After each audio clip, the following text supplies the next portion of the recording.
Hi, I'm Barbara Brimkunis, and this is your Exeter History Minute. If you could travel back in time, where and when would you like to visit? How about 1903?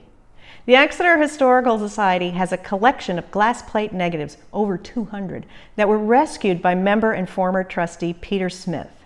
This is a glass plate negative. They can be any size. This collection has large plates like this one and much smaller ones like this.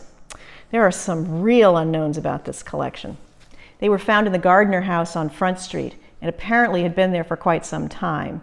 Nearly all of them are completely unlabeled, although a few of the plates had information written on their paper sleeve like this one, which has a date of April 1899 and says Mill on Gilman Lane. To convert the negatives into pictures, we placed them on a light board, photographed the negative, and then inverted the image. And yes, Jason is using a cell phone camera, just like the way we film our history minutes using a cell phone camera. We should probably stop calling them phones. Here's what the Mill on Gilman Lane 1899 looks like. Anyway, once we ran all 208 plates through this process, the emerging stories the pictures had to tell was breathtaking. There were some from out of state, pictures of John Greenleaf Whittier's house in Amesbury, and some of what appears to be in Europe. These were probably for souvenir sales. There were also a few we identified as being from Ayer, Massachusetts. Hello, Ayer. I didn't even know you existed. We found you by cold searching the name of the print shop behind the horse, and there on the Town of Ayer website is a similar image of that same print shop. So those few pictures were definitely not Exeter. The remainder were a mix of casual portraits and interior views of businesses. We figured out when they were taken by looking for some context clues. Sometimes this was really simple, like this subtle school sweater, because you can always count on the kids. And sometimes we had to really zoom in on a larger image to find a calendar on the wall. And it turns out they were all taken in the early months of 1903. Everyone's bundled up in winter clothes, and some of the businesses still have Christmas decorations up. This photo of an unidentified business that seems to be selling fruit, tobacco, candy, and crackers, and there were numerous shops in town that sold just those specific items, has a poster for the Exeter Improved Order of Red Men and an advertisement for rooms to let on Harvard Street. So we're confident this is Exeter. Even though these are posed photos, they give us a lot of insight into life in 1903. We can see where people worked, what they bought, how things were advertised. For instance, look at the baskets on the floor of this grocery store.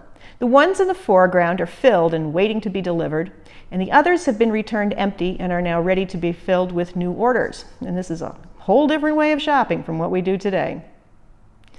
The portraits are probably the most fun. They're casual, and often the people seem to be just goofing around for the camera. And the hats.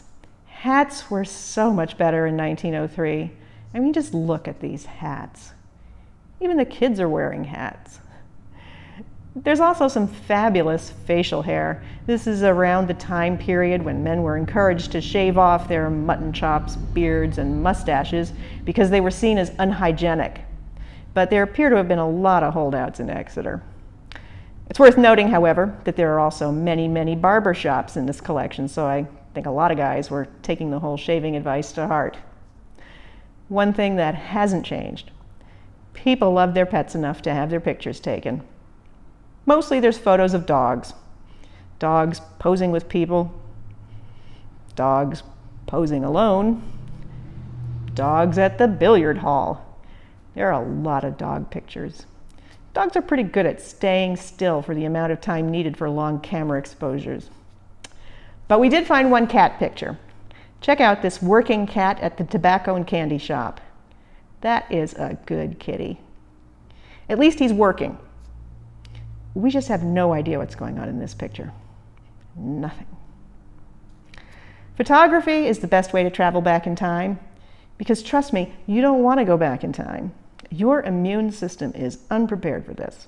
The microbial load you'd encounter just walking down the street would get you sick within a week. Something like every fourth person was harboring some form of tuberculosis.